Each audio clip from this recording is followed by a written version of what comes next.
ఒకప్పుడు వైభవంతో వెలిగిన నగరం ఈనాడు అదే నగరం పూర్తిగా ఇసుక కింద కూరుకుపోయింది. ఇది కల్పిత కథ కాదు, కర్ణాటకలోని తలకాడ్ రహస్య కథ. కావేరీ నది ఒడ్డున ఉన్న తలకాడు ఒకప్పుడు ముఖ్యమైన రాజకీయ మరియు మత కేంద్రంగా ఉండేది. ఇక్కడ అనేక వైభవోపేతమైన దేవాలయాలు నిర్మించబడ్డాయి.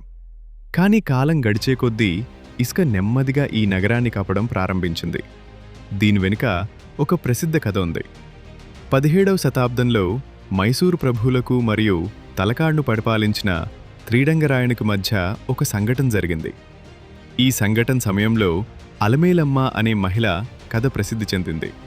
తన నగలను దొంగిలించడానికి వచ్చిన వారి నుండి తప్పించుకోవడానికి అలమేలమ్మ కావేరీ నదిలో దూకి ఆత్మహత్య చేసుకుందని ఒక ప్రసిద్ధ కథనం ఉంది. ఆమె గతంలో ఇచ్చిన శాపమే తలకాడు యొక్క ప్రసిద్ధ 3 శాపాలు అనే నమ్మకానికి దారితీసింది. అడవి ఇసుకగా మారని, మలాంగి ఒక మూర్ఖుడిగా ఉండనివ్వండి, మైసూరు రాజులకు సంతానం కలగకుండా ఉండుగాక. ఈ మాటలు తరతరాలుగా వస్తున్నాయి. ఆ తర్వాత తలకాడ్లో అధిక భాగం ఇసుకతో కప్పబడిపోయింది.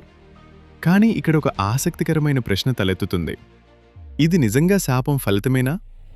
చారిత్రక మరియు భూగర్భ శాస్త్ర దృక్కోణం నుండి చూస్తే కావేరీ నది ప్రవాహం, గాలి ద్వారా ఇసుక రవాణా మరియు స్థానిక భూగర్భ పరిస్థితులు తలకాడ్లో ఇసుక పేరుకుపోవడానికి దోహదపడి ఉండవచ్చు. కానీ నేటికి ఇసుకను తొలగించినప్పుడు పురాతన దేవాలయాలు మరియు శిథిలాలు బయటపడి ఈ ప్రదేశం యొక్క రహస్యాన్ని మరింతగా పెంచుతున్నాయి. ఇది శాపమగుగాక, లేదా బహుశా ఇది ప్రకృతి ఆడే ఆట కావచ్చు.